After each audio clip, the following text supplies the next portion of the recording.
Bonjour à tous, soyez tous les bienvenus à notre série d'études bibliques sur chaque livre de la Bible. Et dans cette vidéo, dans cette étude biblique, nous allons continuer à étudier le livre du prophète Jonas. Et on continue au chapitre 2, lorsque la grâce de Dieu a été appliquée à Jonas.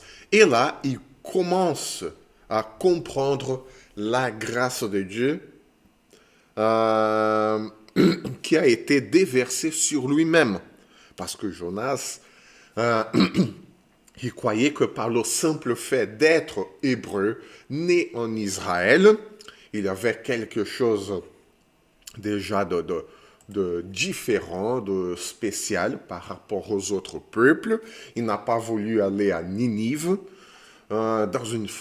Dans une certaine façon, ça se comprend parce que Ninive était la capitale de l'Empire assyrien et les Assyriens n'étaient pas un peuple si gentil que ça. Mais le plus important est que Jonas, petit à petit, il commence à comprendre qu'il n'était pas si différent que le peuple de Ninive. Il avait aussi besoin de la grâce de Dieu.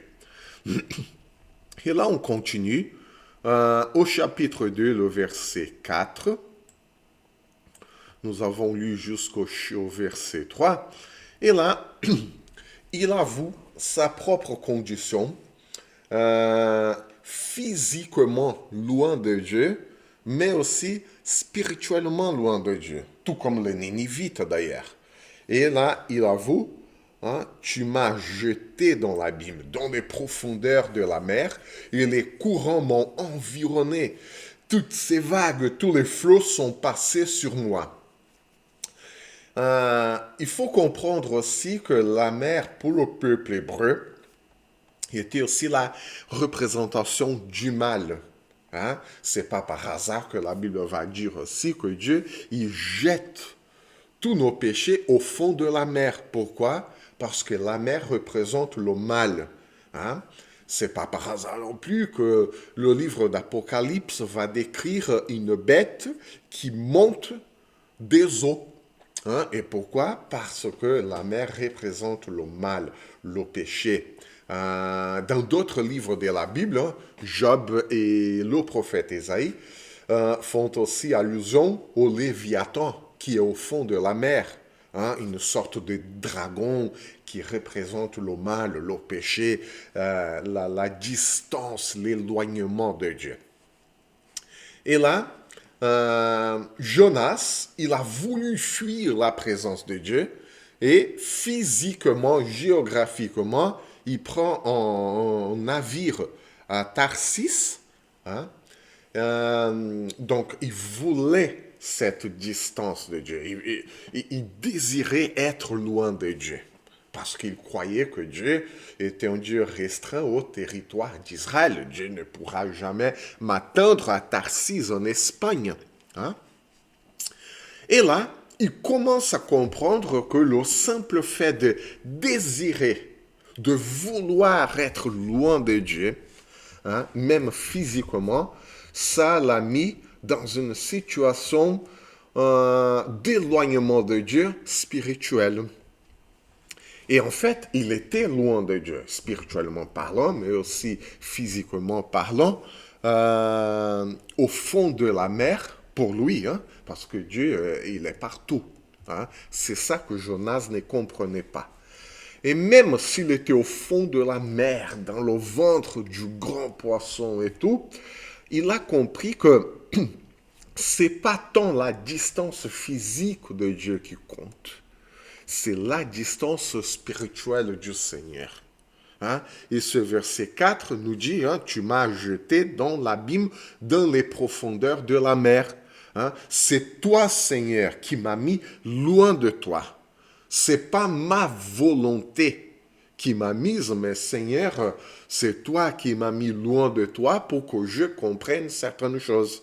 Et là, nous allons voir qu'est-ce que Jonas a vraiment compris. Et donc, la profondeur de la mer, Jonas commence à comprendre qu'être Spirituellement loin de Dieu, ça veut dire que nous sommes environnés du mal. Hein? Être loin de la présence de Dieu spirituellement, ça veut dire être dans le mal. Hein? Être environné du mal, du péché. Hein? Je disais, je suis chassé loin de ton regard, mais je verrai encore ton saint temple. Qu'est-ce que ça veut dire? Hein?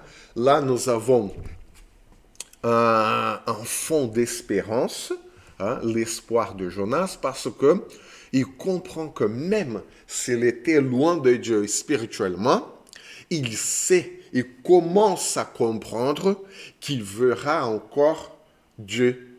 Pourquoi? Je verrai encore ton saint temple. Il y a aussi la question physique du temple, mais n'oublions pas une chose. Le temple dans l'Ancien Testament représentait la présence de Dieu au milieu du peuple. Lorsque Jonas, il est sûr d'un jour revoir le temple de Dieu, ça veut dire que même si je suis encerclé, environné du mal, je verrai encore ta face et Seigneur, je sais que je serai encore dans ta présence. Hein? Je verrai encore ton saint temple, ça veut dire ça. Je sais, je suis sûr que je serai encore dans ta présence, Seigneur. Pourquoi? Parce que tu es présent partout. Hein? Il n'y a nulle part où je puisse fuir de ta présence. Hein? Je suis chassé loin de ton regard, mais je verrai encore ton saint temple parce que tu es partout, Seigneur, et je sais que tu es là. L'eau m'a couvert jusqu'à m'enlever la vie. Donc, le mal, la mer qui représente le mal, la mer qui représente la mort. Donc, l'eau m'a couvert, je suis dans le ventre du grand poisson, je suis environné d'eau partout, ça veut dire que je suis mort alors qu'il était vivant. Mais je suis mort. Pourquoi? Parce que spirituellement, je suis loin de ton regard. Et loin de ton regard, Seigneur, même si tu es partout, j'ai choisi, j'ai voulu être loin de toi. Et j'ai choisi moi-même ma propre mort parce que en étant loin de toi, Seigneur, je suis mort. Voilà ce que Jonas commence à comprendre petit à petit. Loin de la présence de Dieu, même si la présence de Dieu elle est partout, il n'y a nulle part où nous puissions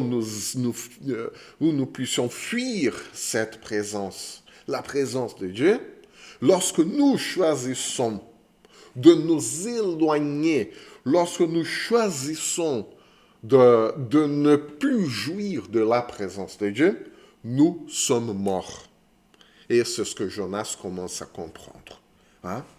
Ma vie est enlevée parce que je choisis de m'éloigner de toi. Même si tu es partout, Seigneur, c'était ma décision de m'éloigner de toi et l'eau m'a couvert parce que le peuple hébreu ne fait pas l'abstraction des choses. Hein? Sa conception de vie ou du quotidien de la vie, elle est bien concrète et tout. Donc, l'eau m'a couvert, je suis au fond de la mer. Et puisque la mer représente le mal, le péché et la mort, je suis mort parce que je suis loin de toi, Seigneur. Hein? L'abîme m'a enveloppé, les algues sont roulées autour de ma tête. Hein? Je ne respire plus. Hein? Je suis angoissé, je suis serré. Je suis descendu jusqu'aux racines des montagnes. Hein? Et voilà une chose intéressante parce que Jonas, il savait que les racines des montagnes, elles ne sont pas établies disons, au rez-de-chaussée de la terre. Non. Elles vont jusqu'aux profondeurs de la mer. Donc, je suis descendu aux racines des montagnes. Les racines des montagnes, c'est pas ce qu'on voit dans l'horizon et tout. Non. les racines des montagnes sont bien au fond de la mer. Et la géographie aujourd'hui, la science aujourd'hui, prouve ça. Et là, Jonas, il savait déjà ça. Hein? Les verrous de la terre m'ont fermé pour toujours, mais tu m'as fait remonter vivant du gouffre éternel, mon Dieu. Donc, si d'un côté, il sentait que la vie lui a été enlevée, hein, il était mort spirituellement parlant, Jonas, dans toute sa limitation, dans son péché, dans son regard limité de Dieu, il nous donne une vision étonnante de Dieu. Tu m'as fait remonter vivant du gouffre. Du coup, il y a là une toute petite idée d'une résurrection. Bien évidemment, ce n'est pas la même conception de la résurrection que nous trouvons chez le prophète Daniel. C'est pas la même conception de la résurrection que nous trouvons dans le Nouveau Testament. Là, ça s'est déjà bien évolué, bien développé, cette idée. Mais Jonas, dans sa limitation, dans sa conception très limitée des choses et de Dieu lui-même, il commence à parler d'une résurrection. Hein? Je n'avais plus de vie en moi parce que j'étais loin de Dieu, parce que j'avais moi-même choisi cette conception de vie. Hein? C'était ma décision, c'était mon choix. Et Seigneur, c'est toi qui m'as fait remonter vivant du gouffre. Tu m'as redonné la vie. Hein? Quand mon âme était abattue en moi, donc il parle bien là d'une dépression. Jonas tombe en dépression. Hein? Dans le ventre du grand poisson, Jonas tombe en dépression. Quand Jonas s'éloigne de Dieu, il tombe en dépression. Attention, encore une fois, ça ne veut pas dire que tous ceux qui sont en dépression aujourd'hui sont loin de Dieu. C'est pas ça du tout. Hein? La dépression, c'est une maladie comme n'importe quelle autre maladie. Faisons attention à ne pas confondre des choses. Hein? Mais la condition où Jonas se trouvait l'a amené à cette maladie de la dépression. Hein? Il était serré, il sentait que la vie n'était plus en lui et tout. Hein? Mon âme était abattue en moi. Je me suis souvenu de l'Éternel et ma prière est parvenue jusqu'à toi, Seigneur, dans ton saint temple. Et là, c'est là que nous voyons la conception du temple comme la présence de Dieu. Bien évidemment, Jonas pensait au temple physique à Jérusalem, bien évidemment, mais ça va au-delà de ça. Le temple va au-delà du bâtiment en lui-même. Le temple représente la présence de Dieu. Hein?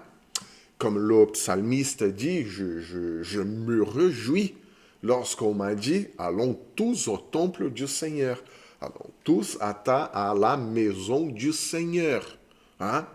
Mais ce verset et la conception même du temple de Dieu va au-delà du bâtiment.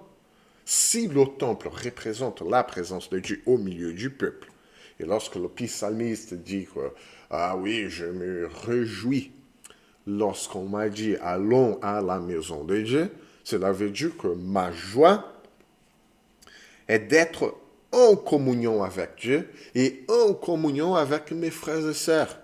Hein? Donc ça va au-delà même d'un temple, d'un bâtiment. Hein? Et Jonas fait la même chose. Hein?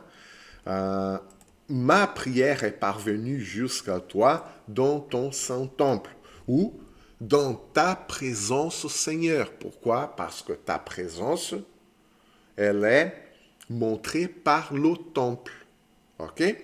Donc, voilà l'idée du temple qui dépasse le bâtiment. D'autant plus qu'après, le temple a été détruit. Hein? Et c'est ça qui a provoqué un peu le scandale parmi les Juifs à l'époque.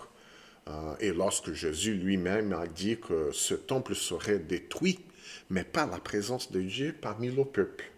Donc, le temple va au-delà du bâtiment lui-même. Lorsque la Bible parle du temple, même dans l'Ancien Testament, elle ne parle pas du temple physique. Elle parle de la présence de Dieu au milieu de son peuple. Hein?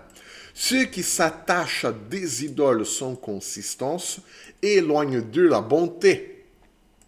Et Jonas commence à approfondir sa conception de Dieu. Hein?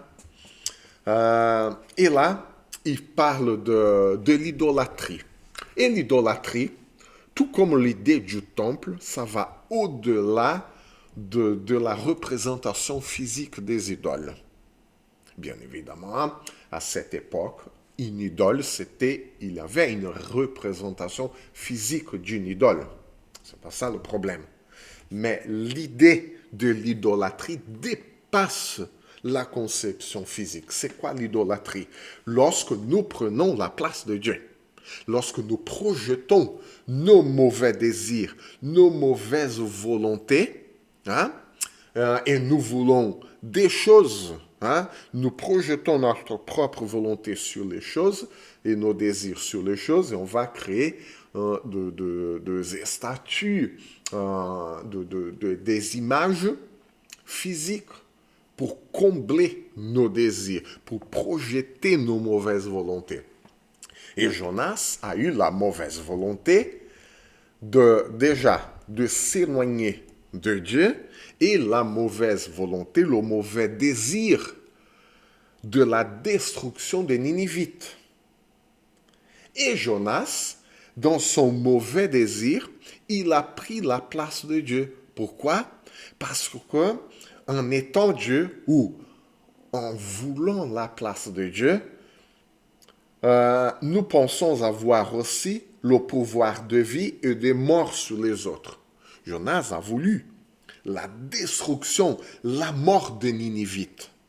Donc, il a pris la place de Dieu. Il n'y a que Dieu qui puisse donner la vie et la mort. Jonas ne pouvait rien faire. Et pourtant, dans sa pensée, oui, je veux que les Ninivites meurent. Donc, puisque je sais que Dieu est un Dieu compatissant et qui me demande d'aller prêcher chez les Ninivites, si les Ninivites se convertissent, Dieu va leur pardonner et ils vivront. Je ne veux pas que les Ninivites vivent, du coup, je vais m'éloigner de Dieu pour ne pas prêcher, pour que les Ninivites meurent. Donc, Jonas s'est pris pour Dieu. Hein?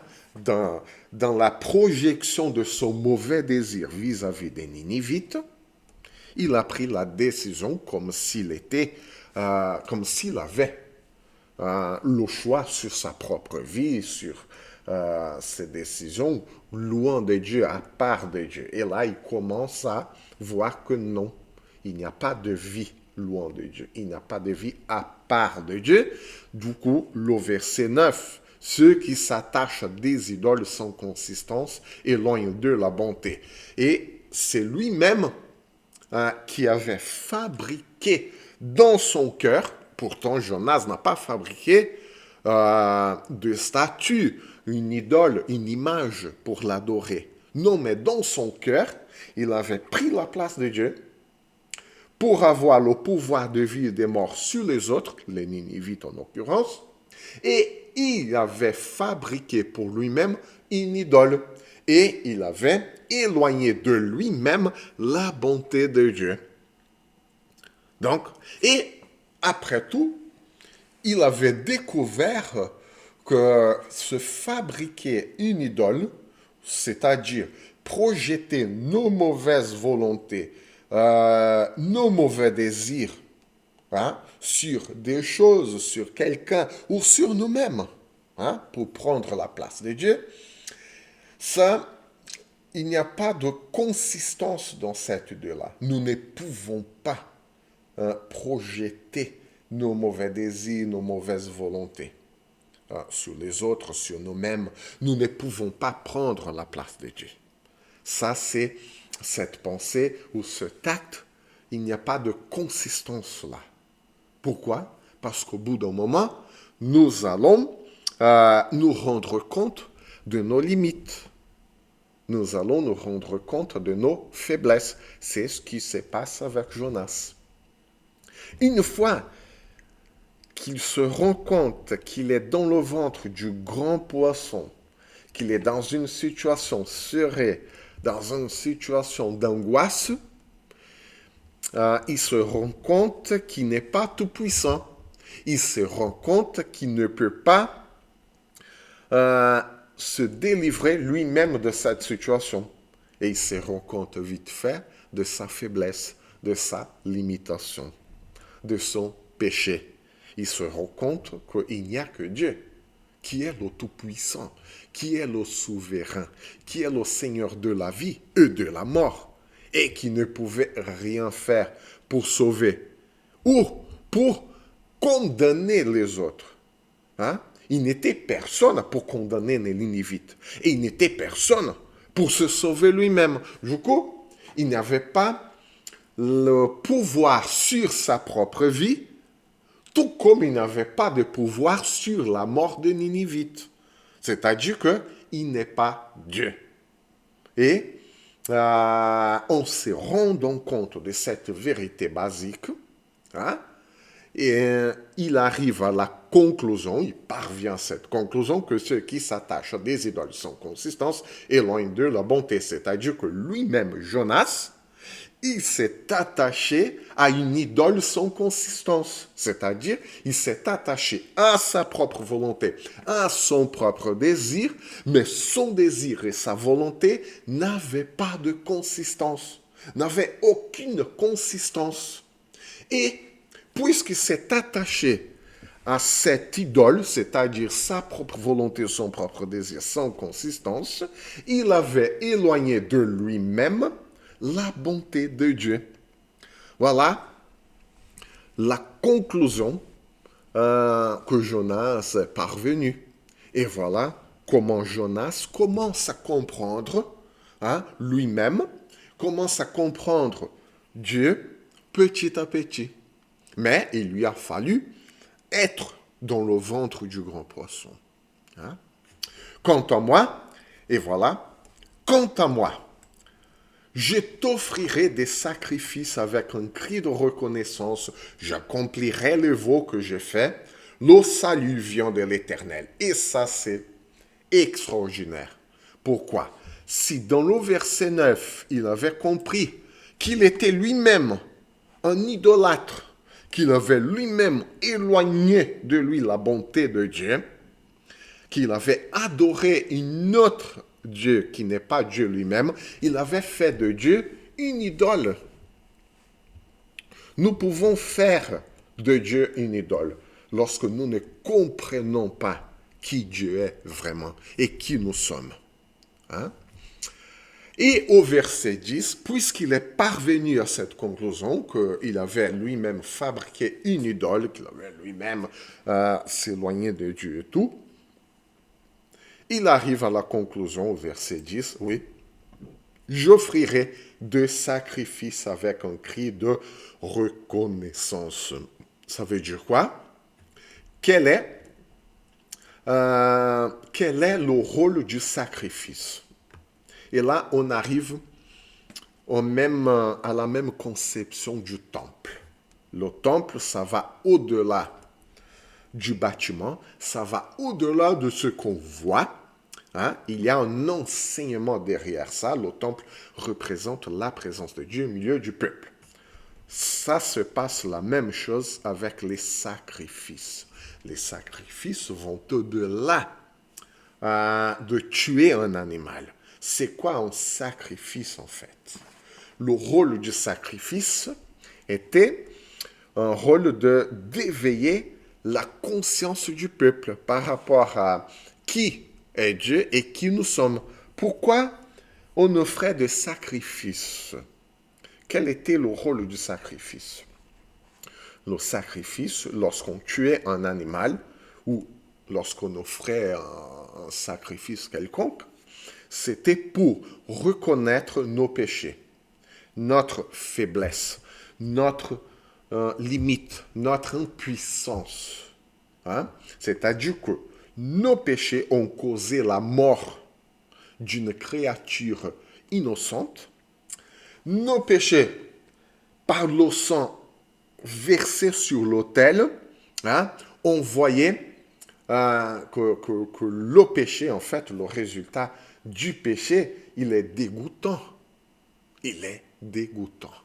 C'est pas agréable à voir. L'odeur, ça sent mal. La vision, c'est effrayante, du sang partout.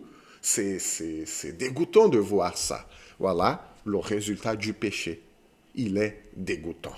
Il sent mal. À nos yeux, c'est dégoûtant. C'est la mort. En plus, une créature innocente est morte à notre place. Hein? Parce que le sang représentait la vie, et la vie, elle est répandue, mais la vie mal vécue, c'est la mort. Donc voilà, le sang répandu partout, c'est la vie mal vécue, et la vie mal vécue, c'est la mort. Donc Jonas avait mal vécu sa vie, son appel, sa relation avec Dieu, et il se sentait mort. Lorsqu'il dit « j'offrirai de sacrifices », il dit « là je me rends compte que je suis pécheur devant un Dieu saint, devant un Dieu éternel. Hein? Et là je me rends compte que ma décision a causé la mort, ma propre mort, et ma décision pourrait aussi causer la mort des autres, les Ninivites. Donc, j'offrirai des sacrifices pour reconnaître ma situation de pécheur devant ce Dieu saint, juste et bon. Et c'est une sorte aussi de prise de conscience de mon propre péché, du caractère saint de Dieu. Et puisque mon âme était abattue, mais Seigneur, c'est toi qui m'as fait remonter vivant du gouffre.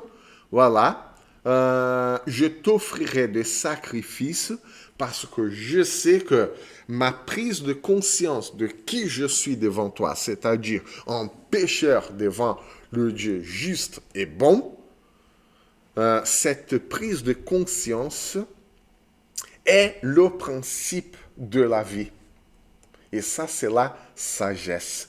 Un cri de reconnaissance. Pourquoi? Parce que je reconnais que, Seigneur, c'est toi le Seigneur de la vie. C'est pas moi. Je ne peux pas me sauver. C'est toi aussi le Seigneur de la mort, parce que j'ai voulu la mort de Ninivite, mais Seigneur, je ne peux pas faire ça, parce que je ne peux pas donner, je ne peux pas rendre la vie à moi-même, parce que je me trouve dans une situation de mort, je suis enfermé dans le ventre du grand poisson, mais c'est toi qui m'as fait remonter vivant. Donc, voilà le rôle du sacrifice. À travers la mort, on trouve la vie. À travers la reconnaissance que nos péchés causent la mort, je retrouve la vie. Donc, voilà le rôle du sacrifice. Et Jonas, il fait là vraiment une leçon théologique pour nous et pour lui-même d'ailleurs. Hein? Le temple qui représente la présence de Dieu, le sacrifice qui représente notre prise de conscience de nos propres péchés et que nous sommes pécheurs devant un Dieu juste et bon. Et la reconnaissance de tout cela, j'accomplirai le vœu que je fais. Et là, le salut vient de l'Éternel, c'est-à-dire le rétablissement de la vie vient de l'Éternel. C'est-à-dire que ce n'est pas moi, Jonas, de juger le peuple de Ninive, même si je veux qu'il meure, mais c'est à toi, Seigneur, parce que le salut vient de toi. C'est à toi, Seigneur, de rétablir la relation avec toi. C'est à toi, Seigneur, d'appeler les morts à la vie. C'est ça le salut, en fin de compte. Et le salut est la reconnaissance de notre état de pécheur devant Dieu. lorsque nous reconnaissons cette vérité basique, le Seigneur nous donne la vie. Mais il ne peut pas nous donner la vie si on ne se reconnaît pas pécheur, si on ne se reconnaît pas mort. Et une fois que nous avons cette conscience que loin de Dieu, à part de Dieu, il n'y a pas de vie parce qu'il est le Seigneur de la vie, il ne peut rien faire pour nous. Mais il a fallu que Jonas soit dans le ventre du grand poisson pour qu'il se rende compte de sa propre situation. Et là, la conséquence logique, le salut vient de l'Éternel. Le rétablissement de la relation avec Dieu vient de toi, Seigneur. C'est pas moi de juger. C'est pas moi de condamner les autres. C'est pas moi de me donner la vie à moi-même, Seigneur, parce que le rétablissement de la relation avec toi vient de toi-même. Et le rétablissement de ma relation avec toi, ça veut dire la vie. Et la vie, ça veut dire le salut. Et le salut, la vie, le rétablissement de toutes choses vient de l'Éternel. Et c'est remarquable parce qu'il dit qu'il vient de l'Éternel. Hein? Et pourquoi l'Éternel? Parce que l'Éternel, Yahweh, ça veut dire la vie. Et la vie éternelle. Pourquoi? Parce que Yahweh, c'est le nom de Dieu dans l'Ancien Testament, vient d'une dérivation du verbe hébreu, en hébreu, qui veut dire la vie. Raya, Yahweh, c'est la même racine. Et Yahweh, c'est un jeu de mots pour dire j'ai été, j'étais, je suis en train d'être et je serai. Ça veut dire de l'éternité à l'éternité, je suis là présent. La présence de Dieu partout. Et là, on arrive un peu.